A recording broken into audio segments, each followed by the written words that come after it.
नमस्कार साथियों, स्वागत है आपका टारगेट विद राहुल चैनल में। साथियों, आज हम बात करेंगे इलाहाबाद हाई कोर्ट के ग्रुप सी और ग्रुप डी की वैकेंसी को लेकर, है ना। काफ़ी ये इसकी न्यूज़ चर्चा में है कि इसका नोटिफिकेशन कब आएगा। ठीक है, तो आज हम इसी के बारे में बात करेंगे और कितनी वैकेंसी यहाँ पर आने की उम्मीद है और कैसे कैसे ये वैकेंसी निकालेंगे, तो इसके बारे में हम बात करेंगे।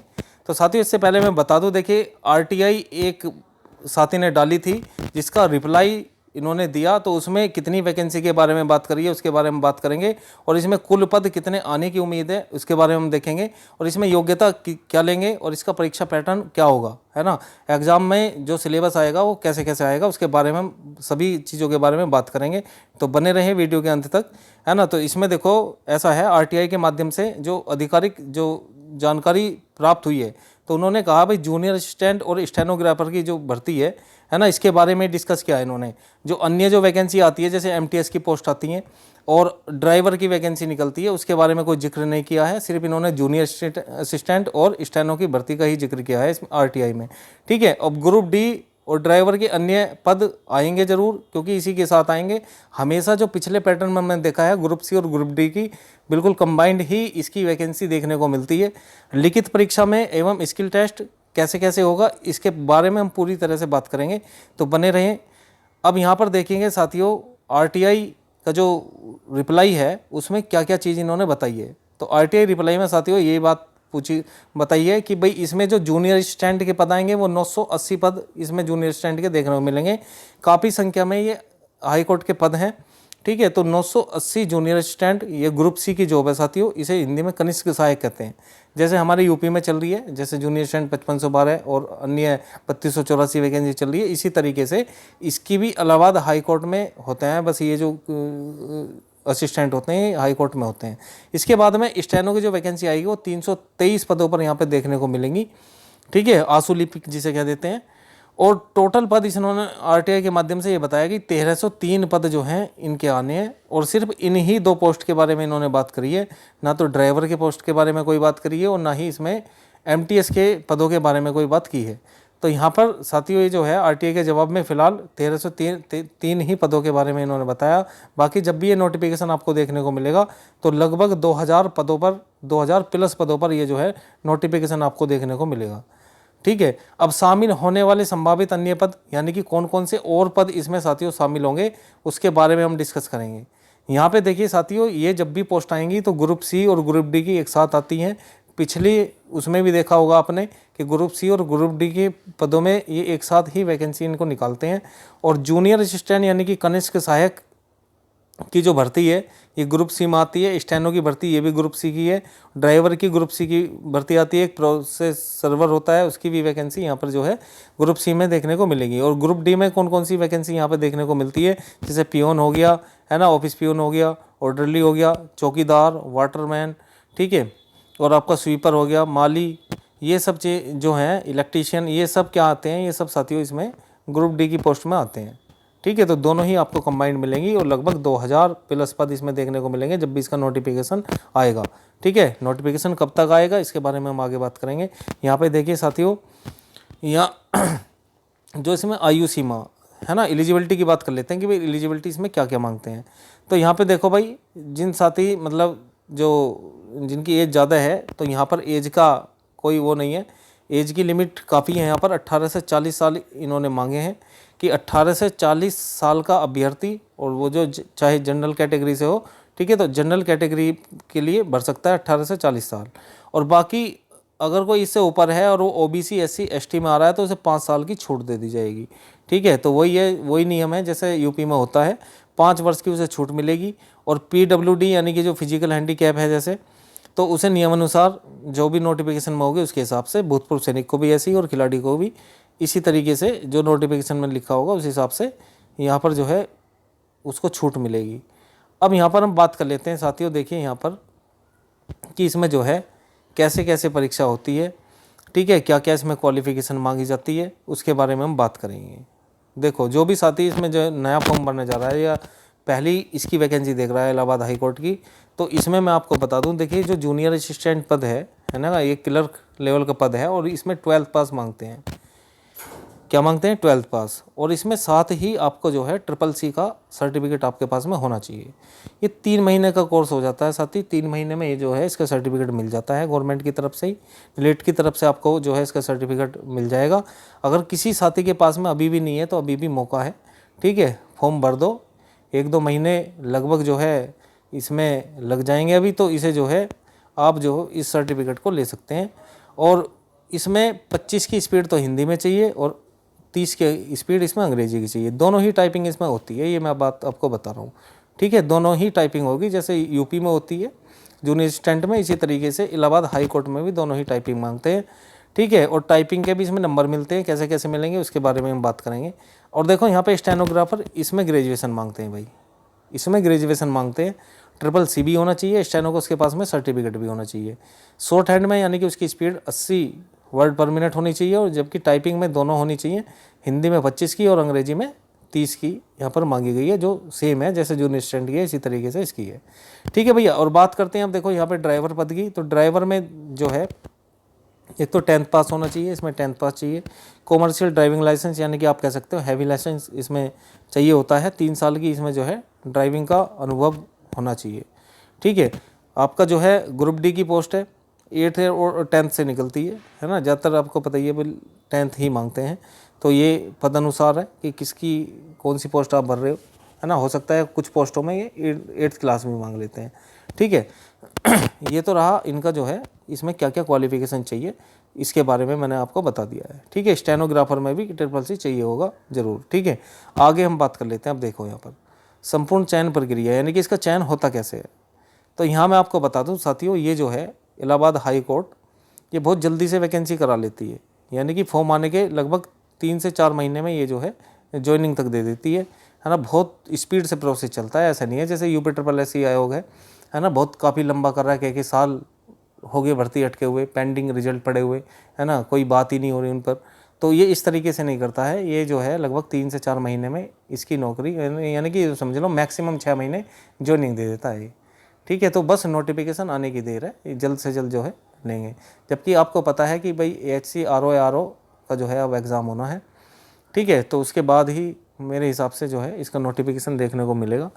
तो यहाँ देखिए, पहले सबसे पहले हम ये चीज़ समझते हैं जो मैं आपको बताना चाह रहा हूँ। इसमें एक तो इसमें 2 स्टेज होती हैं साथियों, है ना। जो भी चयन प्रक्रिया होगी इसकी रिटर्न होगा सबसे पहले, और रिटर्न जो होगा वो 100 नंबर का होगा।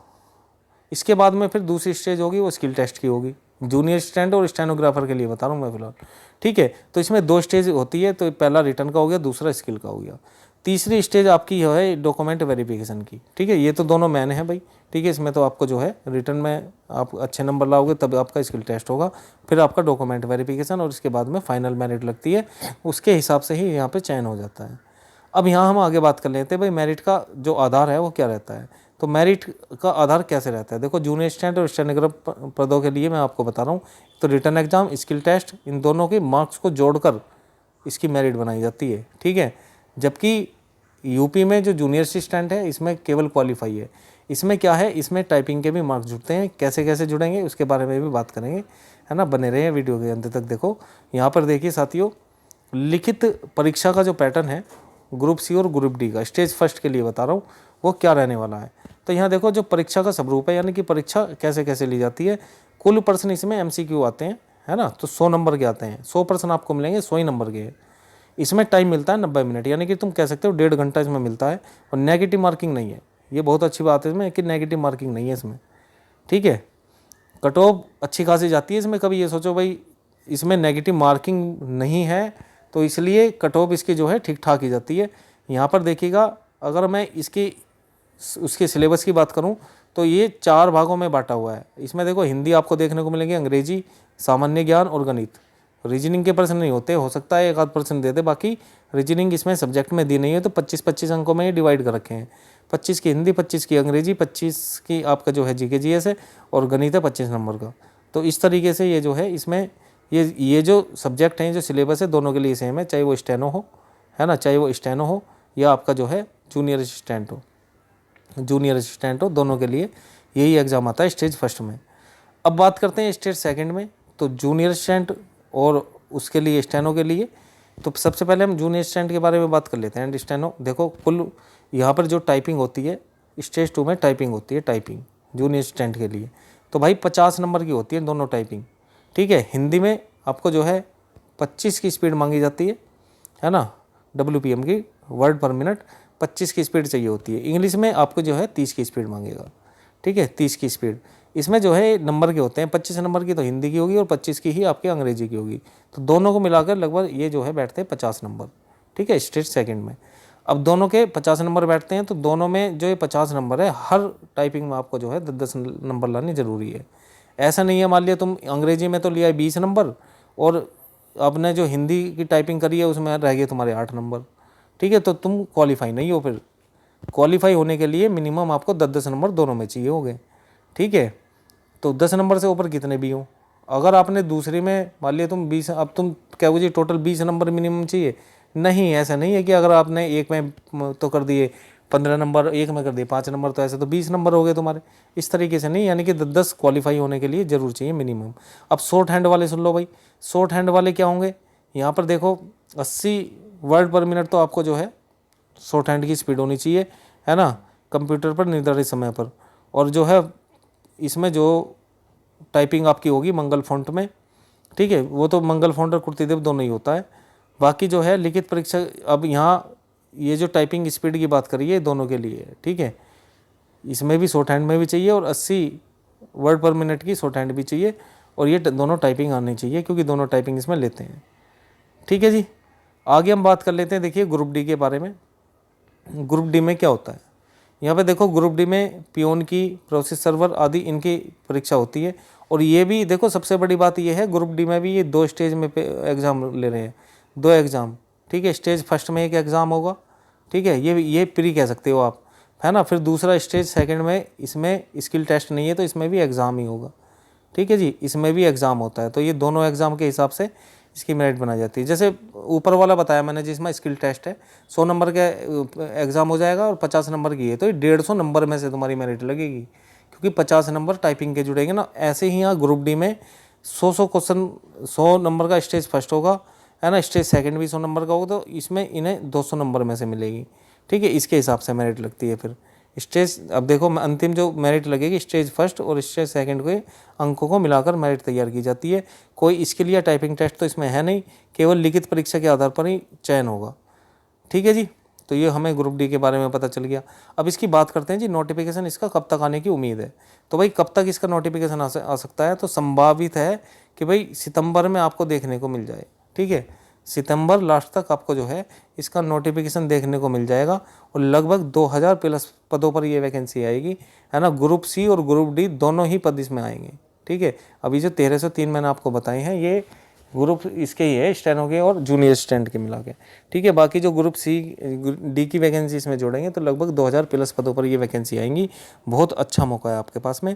तो अभ्यर्थियों के लिए महत्वपूर्ण सलाह मेरी क्या है, एक तो विज्ञापन जारी होने के बाद लिखित परीक्षा में समय कम मिलता है, बिल्कुल सही बता रहा हूँ मैं, है ना। मैक्सिमम 6 मंथ में तो ये ज्वाइनिंग करा देते हैं, ठीक है, ज्वाइनिंग करा देते हैं, इस चीज़ को ध्यान रखेंगे। SSC सर्टिफिकेट व आवश्यक डॉक्यूमेंट पहले से ही तैयार रखो, है ना। मान लिया किसी ने भर रखा है तो उसका एग्जाम की अपना तैयारी करके बढ़िया दे लो। इसमें क्वालिफाई चाहिए SSC, ऐसा नहीं है भाई इसमें जो है ग्रेड A आना चाहिए, है ना, ऐसा कुछ नहीं है। टाइपिंग का अभ्यास पहले से दिन से ही शुरू करें, इसे परिणाम के बाद ना छोड़ें, ठीक है। ऐसा मत छोड़ो कि पहले हम जो है एग्ज़ाम ही क्वालिफाई कर लें उसके बाद में देख लेंगे, क्योंकि टाइपिंग कोई महीने 2 महीने का खेल नहीं है, इसमें प्रैक्टिस चाहिए बढ़िया वाली। अब देखो सफलता है तो जो स्टडी प्लान है ये भी मैं आपको बता के चल रहा हूँ। एक तो हिंदी व्याकरण पढ़ो डेली, ठीक है, अंग्रेजी में वोकैब और उसके रूल्स पढ़ो, मैथ्स की लगातार प्रैक्टिस करो। आपने अगर मैथ निकाल रखा है तो ये क्वेश्चन लगा के मिक्स क्वेश्चन की प्रैक्टिस करो। जीके जीएस में जो है जैसे स्टैटिक जीके है, ज़्यादा रोल होता है स्टैटिक जीके का, ठीक है, तो ये चीज़ें याद करो। और बाकी हिस्ट्री, ज्योग्राफी, ये सब चीज़ें धीरे धीरे पढ़ते रहो, क्योंकि जब समय नहीं मिलेगा, जब नोटिफिकेशन आ जाएगा फिर तो ये समझो कि बहुत कम समय मिलता है। टाइपिंग भी अपना जो है 30-30 मिनट अपना हिंदी की, 30 मिनट अपना अंग्रेजी की करते रहो, धीरे धीरे अपना हाथ बैठ जाएगा। शॉर्ट हैंड वाले भी 1 से 2 घंटे शॉर्ट हैंड डिटेक्शन और ट्रांसक्रिप्शन का नियमित अभ्यास जरूर करो, ठीक है। तो भाई आज की वीडियो के लिए इतना ही। अगर जानकारी आपको अच्छी लगी है तो वीडियो को लाइक करें, है ना। और ये हमारा साथियों चैनल है, Telegram channel target with Rahul के नाम से अगर आप सर्च करेंगे, ठीक है, तो आपको मिल जाएगा। तो इसे भी आप ज्वाइन कर सकते हैं। कोई भी अपडेट आती है, कोई रिजल्ट आता है, कोई नई वैकेंसी आती है तो सबसे पहले मैं इस पर देता रहता हूँ। ठीक है, तो जानकारी अगर अच्छी लगी है तो वीडियो को लाइक करें और दोस्तों को भी शेयर करें।